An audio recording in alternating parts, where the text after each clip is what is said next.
In this country, we think that the only Americans are the ones who live in the contiguous 48 states of the United States. Americans are everybody from the very north tip of Canada to the very southern tip of South America. But we, in our arrogance, say that we are the only Americans. If you're really going to keep this America to Americans, we don't dare build a wall on the southern border of the United States, because those people, those brown-skinned people that are going to come across that border are Americans. Hello guys, welcome once again to the channel. I hope wherever you're watching, you're having a great time. Now, can white Americans survive in United States without blacks? This is a question that I think many have asked. And if you want to know whether this is an answer that can be given outrightly, then look at the history of America. Many have talked about how blacks were the ones who built America and made it be what it is today. So without blacks, would America have the level of sophistication that it has? The Industrial Revolution that happened was propelled by blacks in America, and they were used to create up and set up the American capitalist system that exists today. And this has been proven many times. In today's video, we want to answer this, but to help us understand this issue deeply, we are going to listen to a clip from Elliot. She's been an advocate of equity and equality in America. She's been talking about how white privilege has made whites think that they can survive and live in America without blacks, but she contends that this is a fallacy. I want to take a listen to her speaking about the entire relationship between blacks and whites. Then I shall come back in the end to share my thoughts. Let's watch. We'd better choose our language or choose our behaviors. Let me tell you something. It wasn't a study, and it wasn't an experiment. I don't experiment with children without their knowledge or their permission. It was experiential education. It was giving a child an experience for the purpose of changing their brain. And that's exactly what it does every time I do it. Now, you conducted the same study, I'm sorry, not study. Exercise with adults. Oh, yeah. Oh, yeah. And is it any different between the children and the adults? Adults get more violent.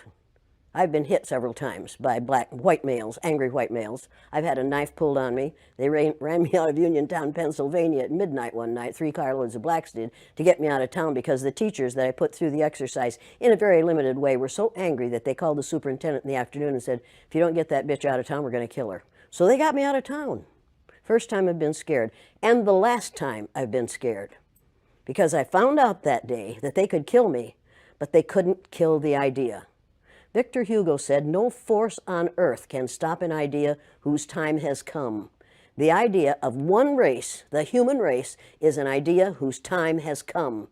We are not going to be able to stop it no matter what they do. They can elect Trump after Trump after Trump, and that will not stop the idea that there's only one race on the face of the earth. It's the human race, and we are all members of it. You and I are cousins. Now, if you don't like being my cousin, that's too bad for you.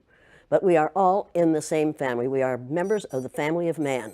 You say that all whites are racist. Can you expound on that, please? Any white person who was born, raised, and schooled in the United States of America, if you aren't a racist, you're a miracle. Either that, or you decided to educate yourself. Because education in this country is about white is right, brown's all right, black's got to stand back.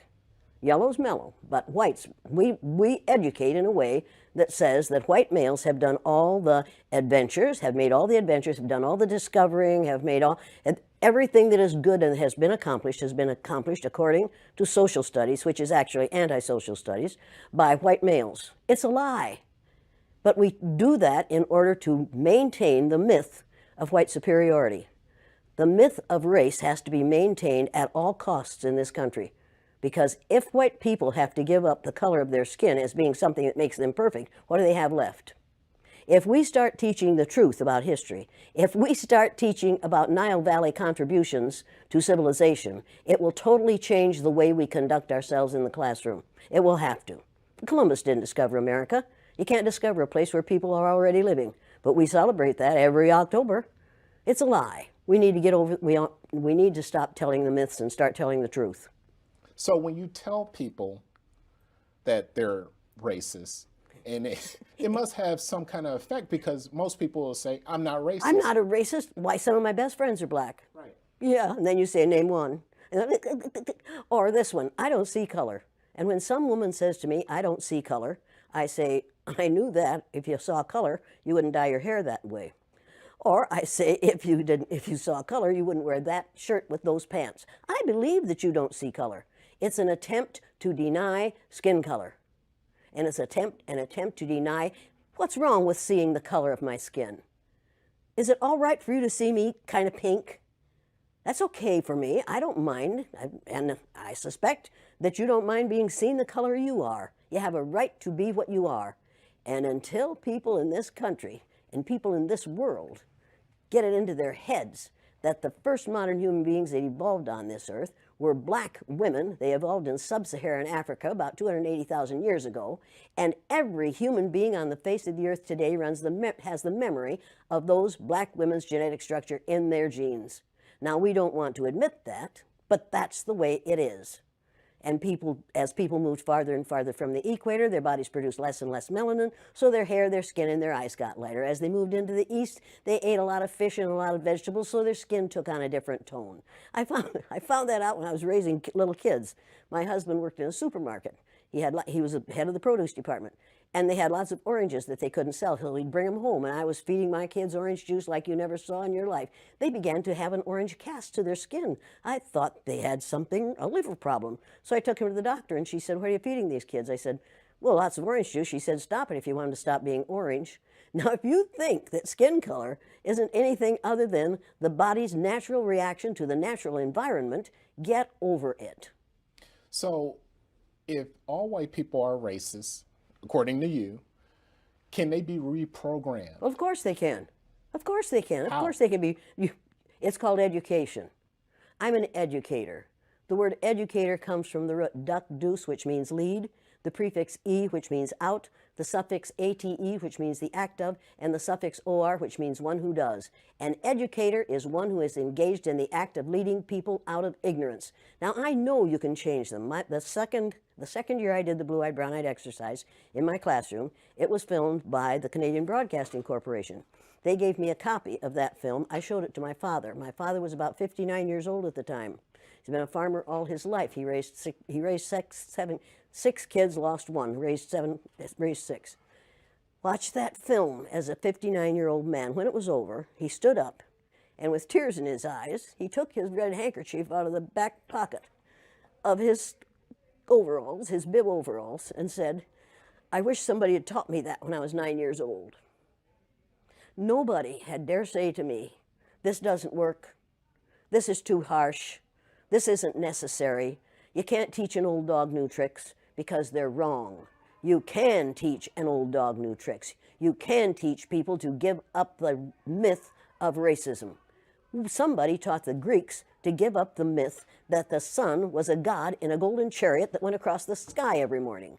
They believed that for hundreds of years. We have believed the myth of 3 or 4 races, different races in this country, for long enough. 572 years or something like that is enough of that. It was a lie to begin with, and it's a lie to... Trainer and human rights activist Jane Elliot. Now, we often hear about reverse racism now. There's no such thing as reverse racism. There's no such thing as reverse racism. You can only be a racist if you have the power to institutionalize what you're doing to people who are different from you. What we're calling reverse racism is natural reaction to being treated unfairly on the basis of somebody else's ignorance. Now, don't ever let anybody say to you or about anyone around you that people don't like that person because of the color of their skin. That isn't the reason white people don't like people of color. They don't like people of color because they don't understand about skin color. And they don't understand that we all are descendants of somebody who looked like your mother. That's deep. You don't really want to get me started on this, because I do want to get you started. I'm really angry about how we are miseducating the American mind. And what I like the most about what you're doing in your exercises is that you come in with a very direct attitude. You even call yourself the B word. Well, but you see, the B word for me is the one that's most often used to refer to me. It used to bother me a lot. For me, the B word is an acronym for being in total control, honey. So you want to call me that? It'll prove to me that you're out of control. and then I'll whip out my little Lorena Bobbitt fruit knife and take care of it for you. Go on. So is it necessary to strip away all of a white person's power, like in your exercises, in order for them to see the light? Or is there another way It's, to... it's necessary to do what we do in offices and in the military and in schools and colleges and in hospitals and in community groups all the time. What we do is we become our parent ego. We go into our parent ego state, and that forces all those we're working with into their child ego state. And if you watch our present, so-called president, he spends most of his time either in his child or his parent ego state. He never gets into his adult ego state unless he's reading off the teleprompter. And he is such a poor reader that oftentimes he makes mistakes, and then he is instantly in his child ego state right in front of your very eyes. It's absolutely fascinating to watch it happen. Speaking of our president, a lot of people say that racism has risen under him. Do you Anybody who doesn't say that hasn't been paying attention. It absolutely has. I'm getting more hate mail now than I have gotten for years. The kinds of things that are being said in this country today are things that he has said for the last 2 years. He has said them publicly, and he got elected because he said them publicly. We have a group of people in the United States of America who were in response to 8 years of a black man in the White House and the possibility that they might have from 4 to 8 years of a woman in the White House, will elect anything that walks and can chew gum at the same time. This last election, as far as I'm concerned, was a direct response to having a black man in the White House for 8 years. And it's time to change the White House to the President's house. This is ridiculous to call the place where the President of the United States lives the White House. It sends the wrong message. It says, I remember when Richard Nixon said to a group of reporters, "I'm trying to save the White House for you white people." That says it all. And at that moment I thought, well, wait a minute. Now this is something that has to be changed, and it has to be changed. Nothing can stop an idea whose time has come. It's time to change the name of the White House to the President's house or the President's residence, which has a nice ring to it, don't you think? Okay, let's just say that Donald Trump, President Trump, is trying to bring the country together like he said he would do. Wait a second, he's trying to bring the country together. How would he go about doing that? Resign. If he really wants to bring the country together, all he has to do is resign and take his, with him? The second in command, the vice president. That would bring the country together. But right now, the only way he can bring the country together is put somebody else in the president's office. He does not know how to be a president. He does not know what legislation is about. He does not know how to do this job. He didn't intend to get this job. And had it not been for the Electoral College, he wouldn't have this job. Mrs. Clinton won the popular vote. The only reason we have this person as the President of the United States right now is because the members of the Electoral College didn't do what that Electoral College was designed to do. Thomas Jefferson designed that to make sure that no one who was unfit for that office would ever be elected President of the United States. The Electoral College last year absolutely defeated that. With the state of the country being what it is right now, there's a lot of conversations taking place about, let's have a conversation about race. How would a person go about having that conversation? What can they expect to happen in a conversation Well, like the that? first thing they have to do is not talk about tolerance. I found out the day I was on the bottom in the blue-eyed, brown-eyed exercise with my students. I found out how it feels to be tolerated. I found out that tolerance means put up with or allow me to be. I don't need your allowance, and I don't need to be tolerated. I want to be valued, recognized, and appreciated. Put your tolerance where the sun doesn't shine. I do not believe in tolerance because in this country, we tolerate zits when we're little, zits when we're teenagers, hot flashes when we're old, and the flu and bad weather in between. We tolerate ugly things that are going to go away. I don't intend to tolerate anyone. I intend to recognize, appreciate, and value people, not to tolerate them. And I have all kinds of respect for the man who is part of the tolerance group in Atlanta, maybe. I have all kinds of respect for those folks, but we've got to change it from tolerance because the powerful can tolerate. The powerless have to wait to be tolerated. I have no time for that. I like that. Now, I'm going to get lots of angry responses to that one. And I understand that. But I'm reading a book right now.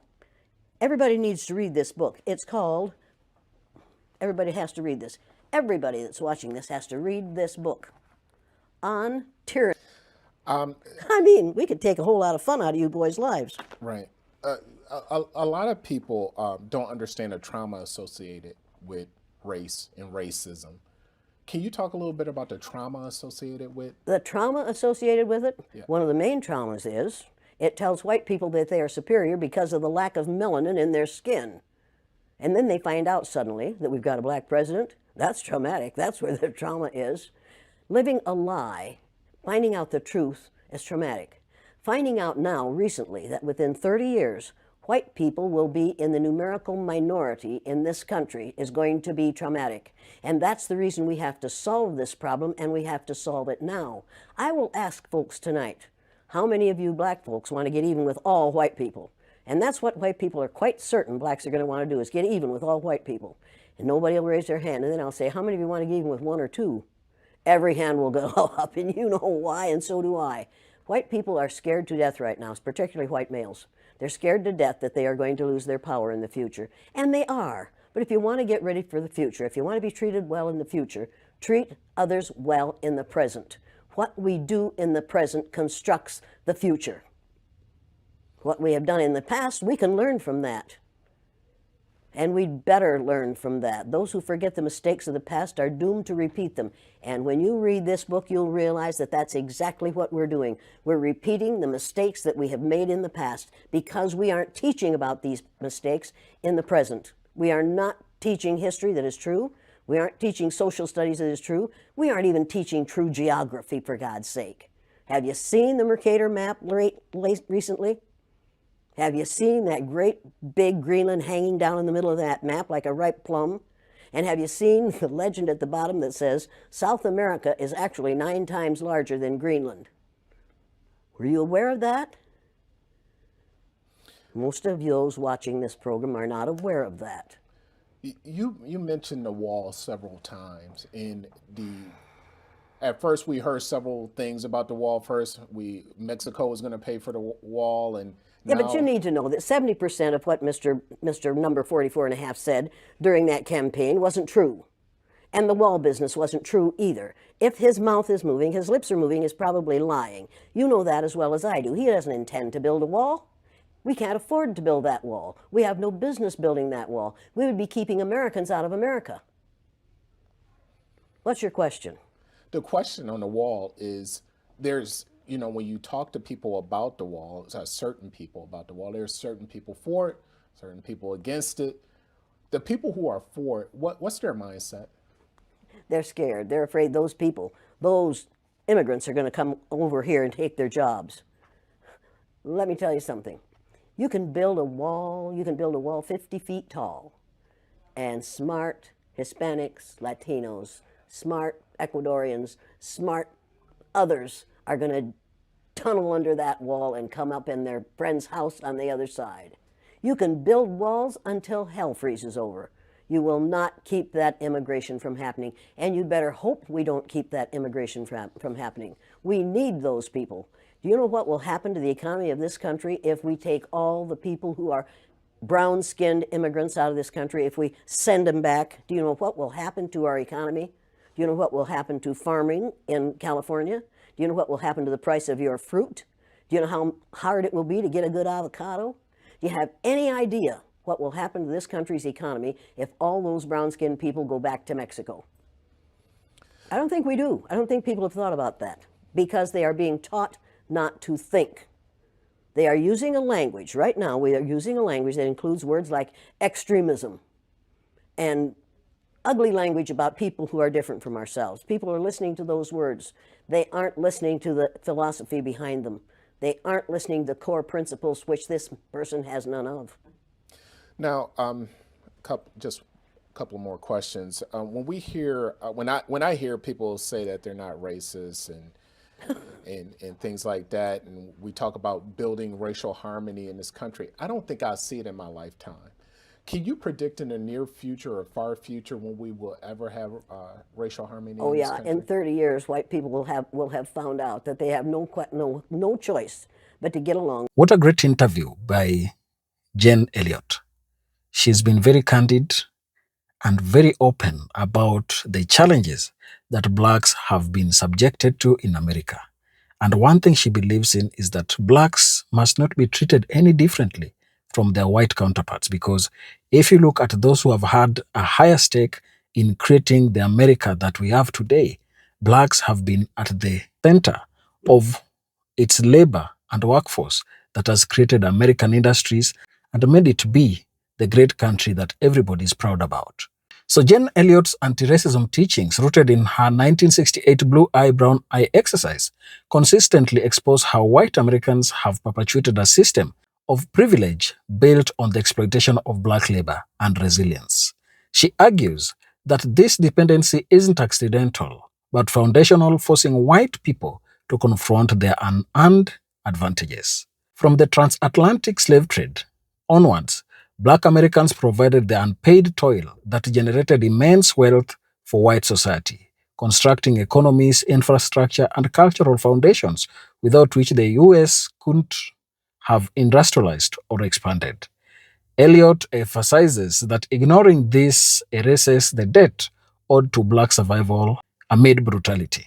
Elliot teaches that white Americans need black people because systemic racism sustains white identity and power. Without black bodies to oppress, the illusion of white superiority collapses, leaving white to face their own mediocrity. This need is psychological, a crutch for fragile egos propped by the centuries of indoctrination. Economically, the United States owes its global dominance to black innovations and endurance, from agricultural revolutions to civil rights advancements that modernized democracy. Elliot warns that denying this interdependence dooms white Americans to stagnation, as progress has always hinged on black contributions, not white benevolence. Without black Americans, Elliot asserts that the nation would lack its moral compass and inventive spirit. Figures like Martin Luther King Jr. and countless unnamed laborers forged the civil rights framework that elevated United States ideals worldwide. She frames this as survival math, where white prosperity was never solo but parasitic on black fortitude. In her viral warning, Elliot urges white accountability, stating that the fall of racist structures like MAGA is inevitable if respect isn't paid, as black erasures would unravel the very fabric of American success. Her message: heal the dependency or perish in denial. I think Jen Elliot has been very instrumental in teaching white America how they need to relate with blacks. We know that a lot of challenges and a lot of persecutions have been subjected towards the direction of blacks, but this is something that blacks have been ready to forgive as long as they are given the respect that they deserve. Share your thoughts down in the comment section, and if you're watching us for the first time, please remember to subscribe to the channel, like the video, and share. Thank you, and let's meet on the next one.